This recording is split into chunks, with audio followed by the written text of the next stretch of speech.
Bueno, ¿por qué traigo el concepto de interseccionalidad para hablar de diversidad familiar? Y es que la interseccionalidad resulta una unidad de análisis que nos permite evaluar, analizar, reconocer y comprender cómo las experiencias de vida de las personas, de las comunidades, de los colectivos y de las familias se ven constituidas y atravesadas por distintos ejes. Pueden ser ejes de exclusión, pueden ser ejes de opresión o pueden ser ejes de privilegio, de alguna manera, que han sido posicionados de manera dominante en nuestra sociedad. La interseccionalidad nos permite, digamos, aterrizar mucho más este concepto desde lo diferencial, puesto que pone el eje de análisis sobre el contexto, sobre la cultura y sobre los discursos, en vez de ponerlo directamente sobre el individuo, y eso es algo que retomaremos ahorita más adelante. Voy a abordar dos preguntas, no más bien dos categorías de preguntas para problematizar dos hábitos o dos prácticas que suelen ser habituales, digamos, dentro de nuestro ejercicio profesional cuando acompañamos familias o cuando acompañamos personas o cualquier sistema consultante, educativo, comunitario, organizacional incluso, pero pues vamos a focalizarlo a las familias. El primero es que en algunas ocasiones los profesionales que trabajamos con personas podemos replicar dinámicas de opresión, estigmatizaciones o prejuicios sobre nuestros procesos de intervención, ¿no? Y aquí yo traigo dos preguntas que pueden llegar a ser orientadoras. La primera es qué exigencia o qué tipo de cambio espero que tenga el sistema consultante o la familia a la que yo acompaño. Y la segunda es qué espero de determinada persona en función de su género, su lugar de origen y su condición social. Entonces aquí la invitación también es a pensar de qué manera todos esos ejes y esas construcciones que nosotros también tenemos sobre las realidades y los distintos grupos, poblaciones y comunidades pueden incidir positiva o negativamente sobre el desarrollo de un proceso. La segunda práctica es que a veces los profesionales solemos homogenizar las experiencias de vida de las personas.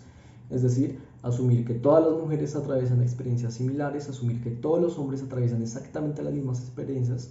asumir que todas las personas racializadas o todas las personas afrocolombianas atraviesan las mismas circunstancias, y resulta que la interseccionalidad nos da el marco para poder reconocer cómo esto pues varía y cambia, ¿no? Entonces, estas homogenizaciones que nosotros hacemos de las familias nos lleva,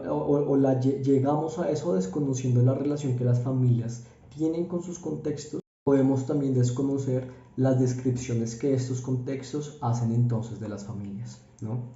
Entonces aquí yo planteo dos preguntas, y la primera es, ¿espero que todas las personas que yo acompaño lleguen a las mismas reflexiones? ¿O será que yo espero que los procesos de acompañamiento, digamos en el contexto de lo educativo,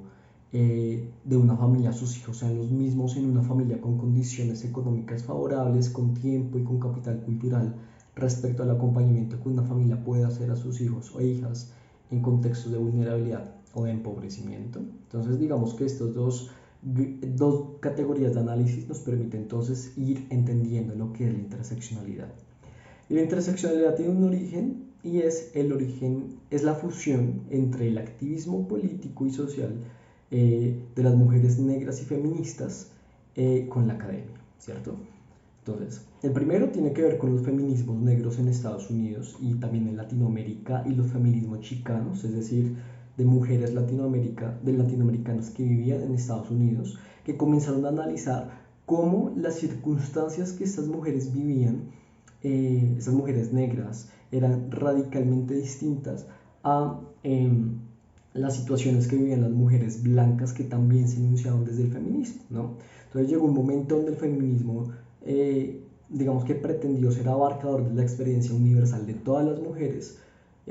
desconociendo que quienes hablaban desde el feminismo eran mujeres blancas que pertenecían a la academia y que eran de clase media.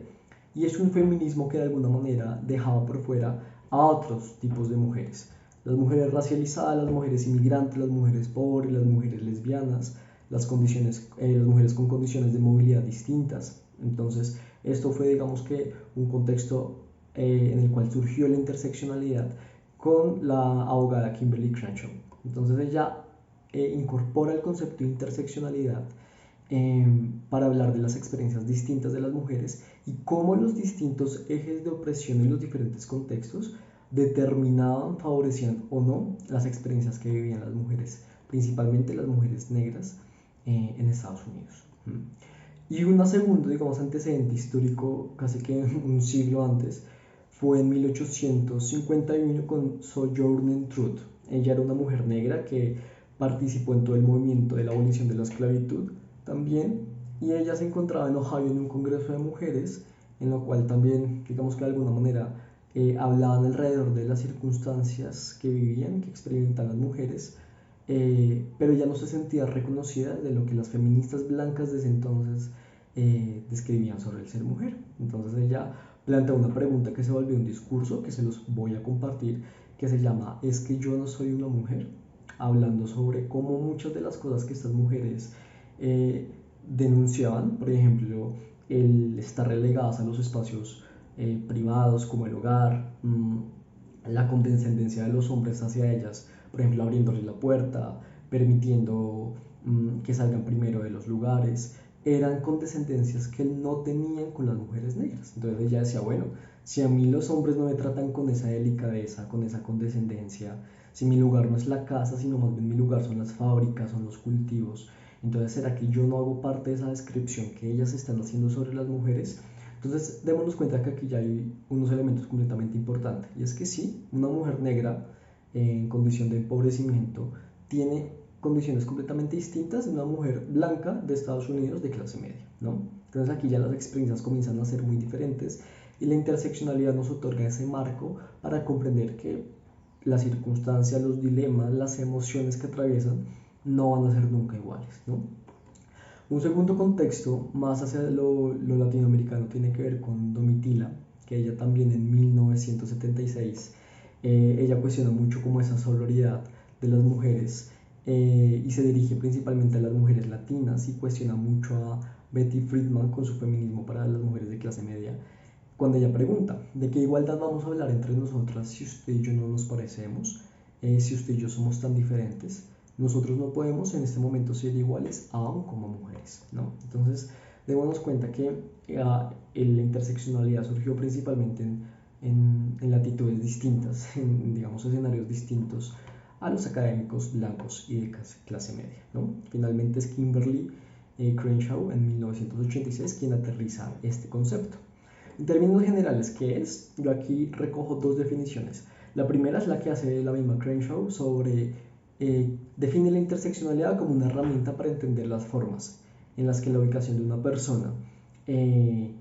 hace que sus experiencias sean cualitativamente diferentes a las de las otras. Ella nos habla, lo que les he comentado ahorita. La ubicación que tiene una mujer de color, ella lo decía, de color, una mujer negra, en la intersección de raza y género hace que sus experiencias sean distintas a la de una mujer blanca, ¿no? Y esta reflexión ella también la lleva a los movimientos sociales. Y una segunda definición que a mí me parece muy sensata es la de Raquel Platero, y habla que la interseccionalidad es un enfoque teórico que subraya que el género, la etnia, la clase, la orientación sexual, la capacidad de movilidad y otras categorías sociales no son ni naturales ni biológicas, sino que más bien son construidas y están interrelacionadas, ¿no? Entonces, esta unidad de análisis nos permite reconocer la variabilidad, el dinamismo, la complejidad que es inherente a la construcción y a la constitución de las posiciones de sujeto, y nos permite también comprender los procesos con los cuales los sujetos han subjetivizado, es decir, las descripciones que en nuestra cultura, en nuestro contexto, se hacen de los sujetos, que son distintas en función de las estructuras de poder